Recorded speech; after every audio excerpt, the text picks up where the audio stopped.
എല്ലാവർക്കും എൻ്റെ നമസ്കാരം. മൂലം നക്ഷത്രത്തിനെക്കുറിച്ചാണ് ഇന്ന് പറയാൻ പോകുന്നത്.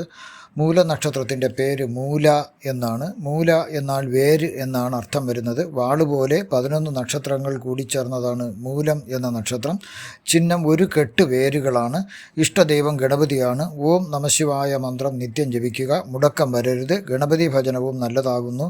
മൂല നക്ഷത്രത്തിൽ ഗണപതി ഹോമം നടത്തുന്നത് നല്ലതാകുന്നു. രാശ്യാധിപനായ ഗുരുവിൻ്റെ, അതായത് ധനുക്കൂറിലാണ് ജനിക്കുന്നതുകൊണ്ട് രാശ്യാധിപനായ ഗുരുവിൻ്റെ പ്രീതി നേടുവാൻ വിഷ്ണു ക്ഷേത്ര ദർശനം വളരെ നല്ലതാകുന്നു. മൂല നക്ഷത്രക്കാർ കേതു ദശയിൽ ജനിക്കുന്നു. ധനുക്കൂറിലാണ് അവരുടെ ജനനം. നക്ഷത്രനാഥൻ കേതുവാണ്. ദേവത നിരീതിയാണ്. ഗണം അസുരഗണമാണ്. യോനി പുരുഷയോനി. ഭൂതം വായു. മൃഗം ശ്വാവ്. പക്ഷി കോഴിയാണ്. വൃക്ഷം വയനം. അക്ഷരം എ. മന്ത്രാക്ഷരം വ. രജു പ്രഥമ രജു. വേദം പാദവേദം. വേദനക്ഷത്രം ആയില്യം. അനുജന്മ നക്ഷത്രം അശ്വതി. ത്രിജന്മ നക്ഷത്രം മകം. ജാതി എന്ന് പറയുന്നത് ബ്രാഹ്മണൻ. ഗോത്രം പുലസ്ത്യൻ. നാഡി ദക്ഷിണപാർശ്വ നാഡി. അഷ്ടദിക് ദേവത വരാഹി. ഈശ്വരൻ എന്ന് പറയുന്നത് കേതു. ധർമ്മനിഷ്ഠ, അഭിമാനം, സൗമ്യപ്രകൃതി, വളരെ ധനം ഇവ ഉണ്ടായിരിക്കും ഈ നക്ഷത്രക്കാർക്ക്. ലക്ഷ്യബോധത്തോടെ പ്രവർത്തിക്കുന്നതിനാൽ പുതിയ പ്രസ്ഥാനങ്ങളും പ്രവർത്തനങ്ങളും തുടങ്ങുവാൻ അതീവ സാമർഥ്യമുള്ളവരാണിവർ. ആരംഭിച്ച സംഗതികൾ സ്ഥിരമായി നിലനിർത്തുന്നത് കാണാം. സ്വന്തം സുരക്ഷിതത്വത്തെ പോലും വകവയ്ക്കാതെ ധീരമായി പ്രവർത്തിക്കുമെന്നതാണ് പ്രത്യേകത. ശുഭാപ്തി വിശ്വാസിയാണെങ്കിലും അല്പമൊക്കെ അന്ധവിശ്വാസവും പ്രദർശിപ്പിക്കും. വിജ്ഞാനവും ചിന്തയും വാക്സാമർഥ്യവും കലാരസികതയും ഒന്നിച്ച് കാണപ്പെടുന്ന ആണ് ഇവരുടെ പ്രത്യേകത. വാഹനാദിയോടുകൂടിയ, നല്ല വില കൂടിയ വാഹനങ്ങളോടുകൂടിയ ആഡംബര ജീവിതമായിരിക്കും ഇവർ നയിക്കുന്നത്. സത്യസന്ധനായതിനാൽ എപ്പോഴും നീതിപൂർവം ഇവർ പ്രവർത്തിക്കാൻ ഇഷ്ടപ്പെടുന്നു. പുറമേ അഹംഭാവിയെപ്പോലെ ഇവരെ കണ്ടാൽ തോന്നുമെങ്കിലും വാസ്തവത്തിൽ ഇവർ നല്ലവരും ഉദാരമതിയുമാണ്. അവർ അപൂർവമായി ചിലപ്പോൾ ഹിംസാശീലവും ഇവർക്കുണ്ടാവും.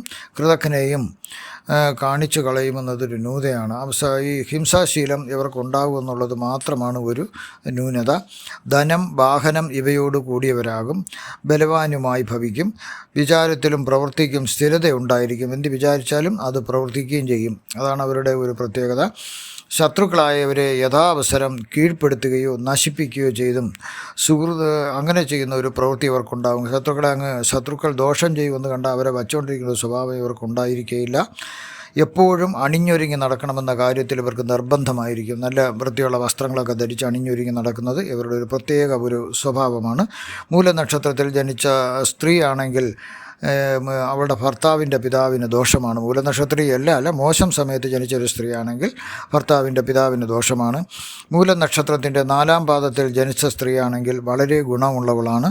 മൂലനക്ഷത്രത്തിൽ ചൊവ്വാഴ്ച ജനിച്ചാൽ യമകണ്ഠക ദോഷമുണ്ട്. അതിന് ഹോമം, ദാനം ഒക്കെ പരിഹാരമായി ചെയ്യുക. തൃക്കേട്ടയുടെ അവസാന 3.25 നാഴിക മൂലനക്ഷത്രത്തിൻ്റെ ആദ്യ 3.25 നാഴികയും ചേർന്ന 7.5 നാഴിക സമയത്തിന് അധിക ദോഷമുണ്ട്. ഇതിനെ അഭുക്ത സന്ധി എന്ന് പറയുന്നു. മൂലനക്ഷത്രക്കാർക്ക് ചെയ്യേണ്ടിയിരുന്ന തൊഴിൽ അവർക്ക് ചെയ്താൽ ഗുണം കിട്ടുന്ന 100% ഗുണം കിട്ടുന്ന തൊഴിലെന്നുള്ളത് ഡോക്ടർ വേല, ആയുർവേദ, ഹോമിയോ എല്ലാ രീതിയിലുള്ള ഡോക്ടറായിട്ട് അവർക്ക് വരാം. മന്ത്രവാദിയാവാം. പൂജാ കർമ്മങ്ങളൊക്കെ പഠിച്ചിട്ടൊരു നല്ല മന്ത്രവാദിയാകാം. താന്ത്രികനാകാം. താന്ത്രികത്വം പഠിച്ചിട്ട് ക്ഷേത്രങ്ങളുടെ താന്ത്രിക അങ്ങനെയൊക്കെ ഉള്ളതാകാൻ അവർക്ക് വളരെ യോഗ്യമുള്ളവരാണ്. സംഗീതജ്ഞരാകാം. പോലീസ് ഉദ്യോഗസ്ഥരാവാം. ജ്യോതിശാസ്ത്രജ്ഞൻ ആകാം. ജ്യോതിശാസ്ത്രജ്ഞനാകാം. ബ്ലാക്ക് മാജിക്കൊക്കെ പഠിക്കാനും അത് പരീക്ഷിക്കാനും ഒക്കെ അവർക്ക് സാധിക്കും. ഔഷധ നിർമ്മാണവും ഇവർക്ക് നടത്താവുന്നതാണ്. ഔഷധ നിർമ്മാണം മാത്രമല്ല, അതിൻ്റെ വിതരണവും അവർക്ക് ചെയ്യാവുന്നതാണ്. മൂലനക്ഷത്രക്കാരുടെ ഭാഗ്യരത്നങ്ങൾ എന്ന് പറയുന്നത് ഇവരുടെ നക്ഷത്രനാഥൻ കേതുവാണ്. അതിനാൽ വൈഡൂര്യമാണ്, കാറ്റ്സൈ എന്ന് പറയും. അതാണ് ഇവർക്ക് ഏറ്റവും യോജിച്ച ഇവരുടെ രത്നങ്ങൾ. ടൈഗർ ഐ എന്ന് പറയുന്ന ഉപരത്നവും ഇവർക്ക് ഉപയോഗിക്കാം. ഇളം മഞ്ഞ നിറമാണ് ഈ രത്നത്തിനുള്ളത്. 3 കാരറ്റെങ്കിലും തൂക്കമുള്ള വൈഡൂര്യം മോതിരത്തിൽ ഘടിപ്പിച്ച് പൂജാദികൾ ചെയ്ത് ശുദ്ധി വരുത്തി അശ്വതി, മകം, മൂലം എന്നീ നക്ഷത്ര ദിവസങ്ങളിൽ ഇത് ധരിച്ചു തുടങ്ങാം. ലഗ്നഭാവത്തിൽ 2, 7, 8, 12 എന്നീ ഭാവങ്ങളിൽ കേതു നിൽക്കുന്നവർ ഈ രത്നം ധരിക്കരുത്. രത്നം ധരിക്കുന്നതിന് മുമ്പ് ഒരു ജ്യോതിഷൻ്റെ ഉപദേശം തേടുന്നത് വളരെ നല്ലതായിരിക്കും. ഭാഗ്യവർണ്ണങ്ങൾ മൂലനക്ഷത്രത്തിൽ നക്ഷത്രത്തിൻ്റെ ഭാഗ്യ നിറങ്ങൾ എന്ന് പറയുന്നത് മഞ്ഞയും ക്രീമുമാകുന്നു.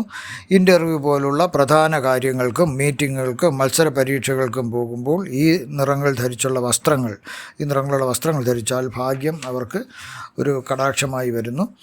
ഇനി രുദ്രാക്ഷം ധരിക്കുന്നതിനെക്കുറിച്ചാണ് പറയുന്നത്. 5 മുഖമുള്ള രുദ്രാക്ഷം ആർക്കും ധരിക്കാം. ഇപ്പോൾ ഏത് ദശയാണ് നടക്കുന്നത് ആ ദശാനാഥൻ്റെ സ്വാധീനമുള്ള നക്ഷത്രം ധരിക്കുന്നതും ദശാനാഥൻ്റെ സ്വാധീനമുള്ള രുദ്രാക്ഷം ധരിക്കുന്നതും വളരെ നല്ലതായിരിക്കും. ഇത് നൂലിൽ കെട്ടിയോ വെള്ളി സ്വർണം പോലുള്ളവയിൽ കോർത്തോ ധരിക്കാവുന്നതാണ്. സൂര്യദശയാണെങ്കിൽ 1 മുഖം, ചന്ദ്രദശയാണെങ്കിൽ 2 മുഖം, കുജദശ 3 മുഖം, ബുധദശ 4 മുഖം, ഗുരുദശ 5 മുഖം, ശുക്രദശ 6 മുഖം, ശനിദശ 7 മുഖം, രാഹുർദശ 8 മുഖം, കേതുർദശ നടക്കണമെങ്കിൽ 9 മുഖവും. എല്ലാ ഗ്രഹത്തിൻ്റെയും സ്വാധീനം ലഭിക്കാൻ 10 മുഖമുള്ള രുദ്രാക്ഷം ധരിക്കുന്നതും നല്ലതായിരിക്കും. 11 മുതലുള്ള രുദ്രാക്ഷം ധരിക്കുന്നത് ഓരോ പ്രത്യേക കാര്യസാധ്യത്തിനാകുന്നു. പിന്നെ ഗൗരി ശങ്കരം, ഗർഭജ്യോതി, ത്രിച്യുതി എന്നീ അതിവിശിഷ്ട രുദ്രാക്ഷങ്ങളുമുണ്ട്. അവയും ധരിക്കാവുന്നതാണ്. ശിവഭഗവാന്റെ കൺപീലിയിലെ വേർപ്പ് തുള്ളികൾ ഭൂമിയിൽ വീണിട്ടാണ് രുദ്രാക്ഷ സസ്യങ്ങൾ മുളച്ചതെന്നാണ് പറയുന്നത്. ഈ സസ്യത്തിൻ്റെ കായ്കളാണ് രുദ്രാക്ഷമെന്ന് പറയുന്നത്. രുദ്രാക്ഷം ധരിക്കുന്നവർ വിഭൂതി അണിയണം. അവർ ശിവഭക്തരാകണം. മരിച്ചു കഴിഞ്ഞാൽ അവർ ശിവലോകത്തേക്ക് പോകുമെന്ന് പറയുന്നു. നിങ്ങൾക്കുള്ള ജ്യോതിഷപരമായതും പൂജാപരമായതും വാസ്തുപരമായതോ രത്നധാരണത്തിനോ രുദ്രാക്ഷധാരണത്തിനോ ഉള്ള നിങ്ങളുടെ സംശയങ്ങൾക്ക് എന്നെ വിളിച്ചാലോ അല്ലെങ്കിൽ വാട്സപ്പിൽ മെസ്സേജ് അയച്ചാലോ എനിക്കറിയാവുന്ന രീതിയിൽ നിങ്ങൾക്ക് ഉത്തരം ഞാൻ നൽകുന്നതാണ്. നന്ദി, നമസ്കാരം.